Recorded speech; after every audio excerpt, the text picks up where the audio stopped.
Mais après, sur la rencontre, j'ai envie de vous dire que sur la première période, Rennes mérite de marquer. Malheureusement, il n'y arrive forcément pas. Et en seconde période, on a vu une équipe de Nice très intéressante. C'est Zvitanic qui revient à son meilleur niveau. Attention parce que le rouge, c'est Pesinovic.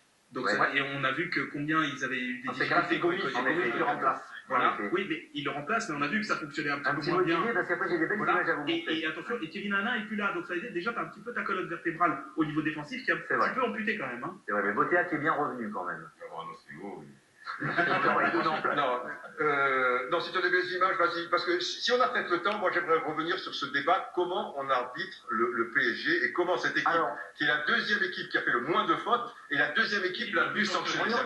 Mais si on n'a pas le temps... Regardons plutôt les images, parce que ce sont des images très impressionnantes du retour des Niçois à l'aéroport de Nice. Regardez, mais attends, ils sont fêtés comme s'ils avaient gagné le titre de champion de France ou de champion d'Europe. C'est incroyable, 400 personnes à l'aéroport. Mais je trouve ça chouette. Oui, mais tu sais, Nice est une ville de football. Ça a été un grand club, je veux dire, qui a fait des doublés dans les années 50, qui à l'époque de Roger Leuillet, etc., président, etc., était à l'époque du Grand Saint-Etienne, avait 7 points d'avance à la mi-journée, des joueurs fantastiques comme Guillou, Joux, Hugues, enfin il y avait une génération.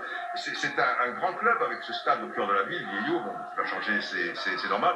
Maintenant, ce sont des jeunes supporters, mais on leur a sans doute transmis quelque chose. C'est bon, parce qu'ils ne sont que quatrième, c'est ça qui est extraordinaire. Mais ils ont besoin aussi... Non, mais cette fête, cette liesse, c'est beau, ouais, il se passe quelque chose. Bien sûr, mais ils ont un vrai public, et un vrai public qui était là dans les moments difficiles, parce que Nice, c'est toujours une grosse ambiance, même quand le club était 12e, voilà, exactement. Donc c'est plutôt pas mal de voir ça. Réaction donc des joueurs niçois et de l'entraîneur Claude Puel avec cette communion, après cette communion avec le public. Écoutez. C'est incroyable. Le soutien des supporters, c'est incroyable. Beaucoup de confiance pour nous et on espère continuer comme ça. Il reste 3 matchs. J'ai encore envie de ramener quelque chose dans cette fin d'année. Ça donne envie de pousser jusqu'au bout, c'est une des surprises. De ramener quelque chose de concret en fin de saison. C'est ça fait un moment qu'ils n'avaient pas vécu une telle émotion, donc c'est normal qu'ils soient là aujourd'hui. Et nous, on est vraiment fiers et honorés qu'ils soient auprès de nous. Je ne sais pas si c'est mérité, parce que pour le moment, il n'y a rien au bout, mais c'est toujours sympa. On voit que le foot à Nice est très important, et en tout cas, on fait plaisir à nos supporters, et c'est super. C'est incroyable, Didier Roustan.